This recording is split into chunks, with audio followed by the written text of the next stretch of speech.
अब हमारे पास एफ ऑफ बी की वैल्यू आ गई, ठीक है, बी और एफ ऑफ बी। तो के एक्चुअली इस एफ ऑफ ए और एफ ऑफ बी में एग्जिस्ट कर रहा है, ठीक है।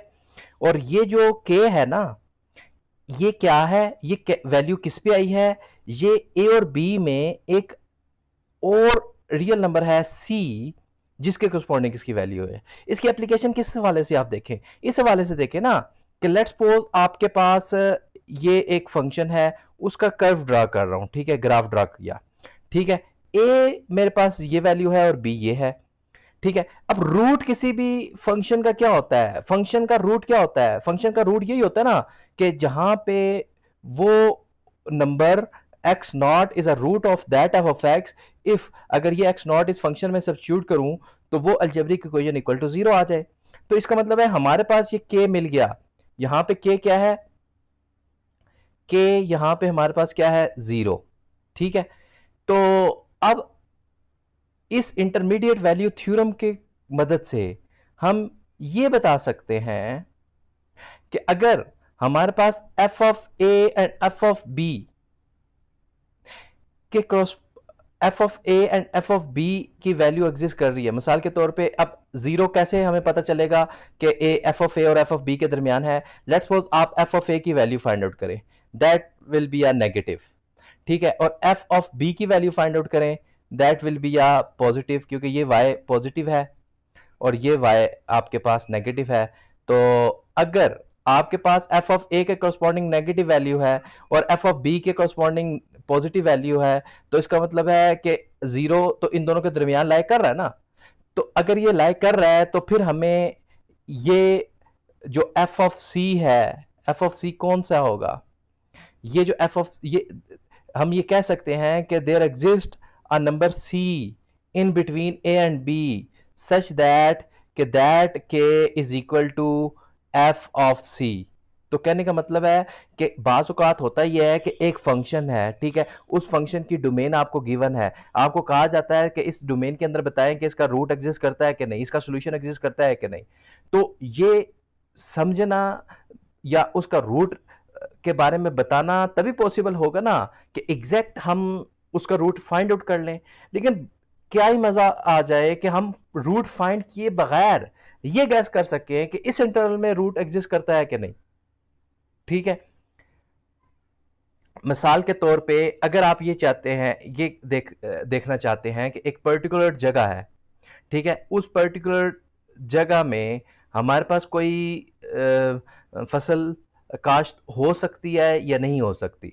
तो दो तरीके हैं, एक तरीका तो यह है कि हम वहां पे एक वो स्पेसिफिक फसल जो हम काश्त करना चाह रहे हैं वो काश्त करें, और काश्त हो गई तो हम रिजल्ट निकाल लेंगे, हाँ जी यहाँ पे तो काश्त हो सकती है।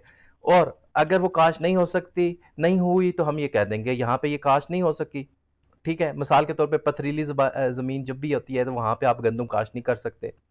जैसे कि आपके नौशहरा के ज़्यादातर ये जो पथरीली इलाके वतर वाली साइड पे, यहाँ पे ज़्यादा लोग सब्जियाँ काश्त करते हैं, यहाँ पे गंदम की काश्त क्यों नहीं होती, क्योंकि वो काश्त यहाँ पे पॉसिबल नहीं है। अब दूसरा तरीका ये है कि हम पहले से डिसाइड कर लें, पहले से हमें पता चल जाए कि यार इस रीजन के अंदर ये फसल काश्त ही नहीं हो सकती, तो हमारे लिए वो 6 मंथ का ड्यूरेशन या 1 साल का ड्यूरेशन जिसमें हमने अपने मेहनत की, देखो अगर काश्त हो गई या हमारे पास वो सोल्यूशन आ गया तो फिर तो बहुत अच्छी बात है। लेकिन ऐसा भी तो पॉसिबल है ना कि वो सोल्यूशन एग्जिस्ट ही ना करे। तो ये इंटरमीडिएट वैल्यू थ्योरम हमें श्योरिटी प्रोवाइड करता है कि कहां पे फंक्शन का किसी भी एक किसी स्पेसिफिक इंटरवल में सॉल्यूशन एग्जिस्ट करता है या नहीं करता, ठीक है। तो अब हमने इसको यूज किया, कैसे किया करना है कि आपके पास एक इंटरवल किसी भी फंक्शन का अगर आपने रूट फाइंड करना है तो आप ऐसा करें कि उस फंक्शन को ना आप देखें एंड पॉइंट्स पे फंक्शनल वैल्यू, अगर एंड पॉइंट पे जो फंक्शन वैल्यू की साइन है वो ऑपोजिट है, यानी एफ ऑफ ए पे नेगेटिव है, एफ ऑफ बी पे पॉजिटिव है, या एफ ऑफ ए पे पॉजिटिव है, एफ ऑफ बी पे नेगेटिव है, तो यकीन करें कि उस ए और बी के दरमियान उसका सोल्यूशन यानी उस फंक्शन का सोल्यूशन जरूर एग्जिस्ट करेगा जहां पे फंक्शन की वैल्यू जीरो के इक्वल है। इसके बाद आखिरी जो आज के लेक्चर के ये आखिरी टॉपिक करने से पहले ये इसी इंटरमीडिएट वैल्यू थ्योरम से रिलेटेड एक एग्जांपल है, इसको हम पहले देख लेते हैं। ये देखें, इसमें क्या किया है, to show that that function, ये फंक्शन, ये जो आपके पास इक्वेशन है, x5 minus two x square plus three x square minus one is equal to zero. अब ये x पावर 5 है, देखें क्वाड्रेटिक होता तो हम सोल्यूशन बड़ी आसानी से क्वाड्रेटिक फार्मूले से निकाल लेते और हम कहते हैं हाँ जी ये देखें ना, 0 1 के दरमियान सोल्यूशन आ गया, ठीक है, या किसी इंटरवल के दरमियान सोल्यूशन आ गया, फिर तो हमें कोई मसला ही नहीं था। मसला हमें कब होता, मसला तब हमें होता है जब आपके पास ये फंक्शन गिवन है और पावर 5 है और 5 का सोल्यूशन हम फाइंड करने लग पड़े, तो क्या पता हमें घंटे 2 घंटे लग जाए। जब हम उसको सॉल्व कर रहे होंगे तो रास्ते में हमें क्या पता ऐसा हो कि हमारे पास जो सोल्यूशन आया वो 0 1 के दरमियान है ही नहीं, तो फायदा क्या। तो इससे हमें इंटरमीडिएट वैल्यू थ्योरम जो है वो हमें हेल्प आउट करेगा कि आप बजाय ये कि देखें कि इसका सोल्यूशन क्या है, सोल्यूशन फाइंड करने से पहले ही आप बता सकते हैं कि इसका सोल्यूशन एग्जिस्ट करता है कि नहीं करता। बड़ी आसान सी चीज़ है, देखें ना। अब इस फंक्शन का सोल्यूशन निकालना डिफिकल्ट है, लेकिन इन एंड पॉइंट पे वैल्यू निकालना बड़ा आसान है। मिसाल के तौर पे एफ ऑफ जीरो की वैल्यू मैंने निकालूंगा, क्या होगा, 0 raised to power 5 minus two 0 raised to power 3 plus 3 0 raised to power 2 minus 1। तो एफ ऑफ जीरो की वैल्यू मेरे पास क्या आ गई, मेरे पास आ गई 0 - 0 plus 0 - 1 which is equal to -1, और -1 इज लेस देन 0। इसी तरीके से एफ ऑफ 1 की वैल्यू क्या आ जाएगी, 1 की वैल्यू हमारे पास आ जाएगी 1 raised to power 5 minus 2 into 1 raised to power 3 plus 3 1 raised to power 2 -1। तो आ जाएगा 1 -2 प्लस 3 -1। तो ये हमारे पास जीरो के इक्वल आ गया। तो f of zero is equal to 1 which is greater than zero. तो इसका क्या मतलब हुआ कि एफ ऑफ जीरो नेगेटिव है और एफ ऑफ 1 पॉजिटिव है। इट मीन 0 और 1 के दरमियान इसका सोल्यूशन जरूर एग्जिस्ट करता है। जब आपको एक श्योरिटी मिल जाती है ना कि हमें इस इंटरवल में रूट एग्जिस्ट करेगा, ठीक है, तो फिर आप उस इंटरवल में उसको तलाश करने में भी आपको इंटरेस्ट होगा, ठीक है।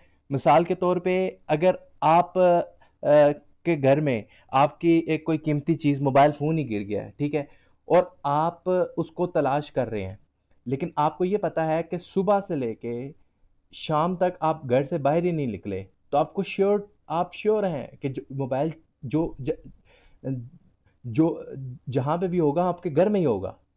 लेकिन आप अगर दिन के टाइम कहीं बाजार में गए हैं और वापस आए हैं और मोबाइल आप बस में छोड़ आए हैं, तो घर आके ढूंढना शुरू कर दिया कि मैं मोबाइल ढूंढना शुरू कर देता हूँ। कोई पूछे भाई कहाँ पे गिराया, कैसे कहाँ पे लेके गए थे, कह रहे मैं बस में लेके गया था और बस में पता नहीं किसी से ने उधर से निकाल लिया है, लेकिन मैं ढूंढ रहा घर में हूँ। तो इस तरीके से आपको ज़्यादा लेंथी काम, ज़्यादा मुश्किल काम है अगर आप ये बगैर सोचे समझे उसके रूट की तलाश करना शुरू हो जाएंगे। तो अगर आपको ये श्योरिटी मिल जाए कि ये जो मेरी एक स्पेसिफिक चीज़ है इसी पर्टिकुलर रीजन के अंदर है, तो फिर आप उसमें जो मेहनत करेंगे उसको फाइंड करने के लिए, जो मेथड अप्लाई करेंगे, वो आपका आखिर में फ़ायदेमंद साबित होगा। ओके, लास्ट में आज के लेक्चर के लास्ट में एक वेल नोन थ्योरम है, टेलर थ्योरम, जो कि हमें बहुत ज़्यादा ज़रूरत पड़ेगी numerical solution of ordinary differential equation में। टेलर थ्योरम को रिवाइज कर लें। टेलर थ्योरम किसी भी फंक्शन को एक्सपेंड करता है और वो किस उसका फार्मूला हमारे पास क्या है कि ये एक पोलिनोमियल बना देता है। देखें बड़ी इंटरेस्टिंग चीज़ है इसमें भी कि अगर f बिलोंग करता है class of n, C N का मतलब है, सी एन का मतलब ये है कि nth ऑर्डर डेरिवेटिव एग्जिस्ट करते हैं, nth ऑर्डर डेरिवेटिव एग्जिस्ट करते हैं on the interval a and b, also they are continuous, सारे के सारे डेरिवेटिव कॉन्टिन्यूस भी हैं। और एक एक्स्ट्रा कंडीशन है कि सी एन से तो गारंटी मिल गई ना कि एन ऑर्डर डेरिवेटिव एग्जिस्ट करते हैं। उसके बाद एक और चीज वो कह रहा है कि f of n plus one derivative, यानी उसका एन प्लस फर्स्ट डेरिवेटिव भी एग्जिस्ट करना चाहिए इस इंटरवल में। देन आपके पास जो एफ ऑफ एक्स है इट कैन बी रिटर्न। अब ये जो एफ ऑफ एक्स है ये कोई भी फंक्शन हो सकता है, ये एल्जेब्रिक भी हो सकता है, ये एक्सपोनेंशियल भी हो सकता है, ये ट्रिग्नोमेट्रिक भी हो सकता है। तो एक्चुअली टेलर थ्योरम क्या करता है कि किसी भी नॉन ट्रांसेंडेंटल फंक्शन हो जाए या नॉन ट्रांसेंडेंटल फंक्शन हो जाए, उसको पोलिनोमियल में डिफाइन करके या पोलिनोमियल की फॉर्म में लिख के आपको देता है। दैट इज वेरी इंटरेस्टिंग कि आपके पास वो पोलिनोमियल क्या होगी, P N of x is equal to f of x naught, function तो गिवन है ना, उस पे फंक्शन की वैल्यू फाइंड आउट कर लें, फिर F prime at x not x minus x not plus F double prime x naught over two factorial x minus x not. यहाँ पे अगर आप एक्स नॉट को इक्वेट कर लेते हैं जीरो के, तो आपके पास यही फंक्शन जो है वो आ जाता है P N of x is equal to f of zero plus f prime at x naught. मैं x is equal to zero कह रहा हूँ ना, x नॉट नहीं, x is equal to zero. तो x is equal to zero हमारे पास क्या आ जाएगा, f at x naught f prime at x naught, इसी तरीके से प्लस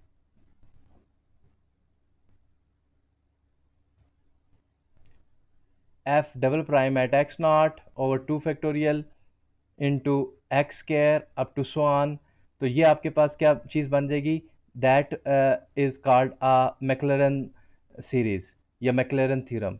तो Taylor theorem in general form में है, जो किसी भी इन पर्टिकुलर एक्स नॉट पे वैल्यू फाइंड आउट करता है, और एक्स नॉट अगर ज़ीरो हो जाएगा तो फिर ये क्या बन जाएगा, हमारे पास बन जाएगा मैक्लैरन सीरीज। और आखिर में आज हम असाइनमेंट को थोड़ा सा डिस्कस कर लेते हैं कि असाइनमेंट नंबर 1 है। इस असाइनमेंट में आपने करना क्या है, सिर्फ मैंने 2 क्वेश्चन आपको दिए हैं।